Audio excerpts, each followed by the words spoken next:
Alors, donc, ici, dans cet exercice, on te demande de rechercher le domaine de définition et l'ensemble des zéros de la fonction f quand elle est définie. Alors, pour la première question, ta fonction f, son expression analytique, f de x, est égale à un polynôme de degré 3. Alors, pour les conditions d'existence, bien, quelle que soit la valeur de x que tu prends dans l'ensemble des réels, tu peux calculer son cube, tu peux le multiplier par 21, tu peux soustraire 34 fois x au carré et tu peux soustraire 35 fois x. Donc, il n'y a pas de valeur que tu dois enlever là-dedans. Toutes les valeurs x réelles conviennent. Et donc, c'est pour ça que ton domaine de définition, ça va être R. T'avais pas besoin, il n'y a pas de dénominateur, donc il n'y a pas de valeur qui doivent être non nulles, et tu n'as pas de radicaux, donc c'est pour ça qu'ici, ton domaine, c'est R. Maintenant, tu cherches l'ensemble des zéros.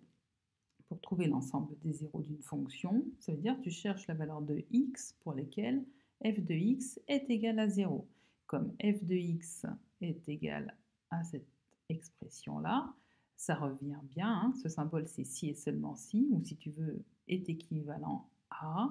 Donc f de x égale à 0 est équivalent à, donc l'expression pour f de x, 21x au cube moins 34x au carré moins 35x égale à 0. Ici, c'est important de bien mettre ce symbole équivalent, si et seulement si, et pas le symbole égal. Bon, à cet endroit précis, ce ne serait pas très gênant, mais ici, c'est dire cette équation, elle est équivalente à celle-ci. Maintenant, pour résoudre une équation de degré 3 en x, on n'a pas de formule, on a des formules pour les équations de degré 2, mais ici, l'avantage, c'est qu'on n'a pas de terme constant, hein, donc on peut bien mettre x en évidence. On met x en évidence là-dedans. Comme ici, on a 21x au cube, et bien du coup, ici, on se retrouve avec 21x au carré. Là, comme on a moins 34x au carré, ben ici, on a moins 34x, etc. Et donc, on a la partie verte, on n'oublie pas de mettre les parenthèses, multiplié par x, qui est égal à 0. C'est bien la même chose que cette équation-là, c'est juste qu'ici, on l'a écrit sous forme de produit. Et la règle du produit nul, ici c'est égal à 0, ce produit est égal à 0, donc c'est un produit qui est nul, et un produit, il est nul, si et seulement si, l'un des facteurs est nul. Et donc, ou c'est la partie verte qui est égale à 0, ou c'est le x qui est égal à 0. Avec la règle du produit nul, on a ça. Et du coup, cette équation de degré 3, qu'on ne savait pas résoudre, puisqu'on n'avait pas de formule, on l'a transformée en une équation de degré 2, en x, qu'on sait résoudre, et x égale à 0. Et là, c'est important de bien mettre un ou. Un produit est nul si l'un des facteurs est nul. On n'a pas besoin que cette expression et cette expression, le x, soient nuls en même temps. C'est pour ça qu'ici, on met un ou. C'est l'un des deux qui est nul. Quand on résout une équation du second degré, ben, tu connais les formules maintenant, tu utilises le delta qui est égal à b carré moins 4ac, avec b qui est égal à moins 34, a qui est égal à 21 et c qui est égal à moins 35. Et tu n'oublies pas que si b est égal à moins 34, le carré de b, c'est moins 34 fois moins 34, donc on obtient un résultat positif. Ok? N'oublie pas les parenthèses. Et donc, une fois que tu as calculé le delta, là, tu vas voir que tu obtiens un delta qui est strictement positif, et puis tu utilises les formules avec, donc x va être égal ici à, donc tu as moins b plus ou moins radical de delta sur 2a, et suivant que tu mets le plus ou le moins, bah, tu auras cette solution-là ou celle-ci. Et n'oublie pas de rendre tes fractions irréductibles, c'est important. Et pour vérifier si tu as les bonnes solutions, il y a un outil qui est très pratique qui s'appelle le théorème de Viette et qu'on a vu dans le chapitre sur les équations et les inéquations. Le théorème de Viette, voilà, il est ici.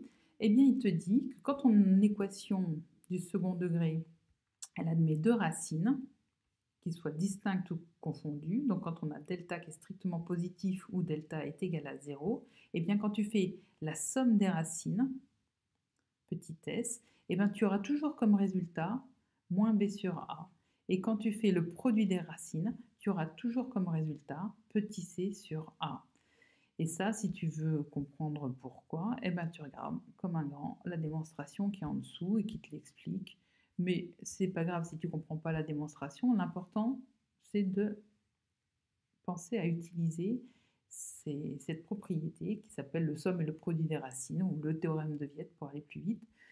Et donc ici, on peut vérifier, par exemple, hein, le produit des racines. Donc si tu fais moins 5 septièmes fois 7 tiers, tu obtiens, moins 5 fois 7, ça fait moins 35, 7 fois 3, ça fait 21. Tu obtiens moins 35 sur 21. Eh bien, petit c, il est égal à moins 35, petit a, il est égal à 21. Donc tu vois qu'effectivement, il y a de bonnes chances pour que ces deux solutions que j'ai marquées en vert soient bien les solutions de cette équation, puisque déjà, quand tu fais leur produit, tu tombes bien sur sur petit c, pardon, petit c sur a.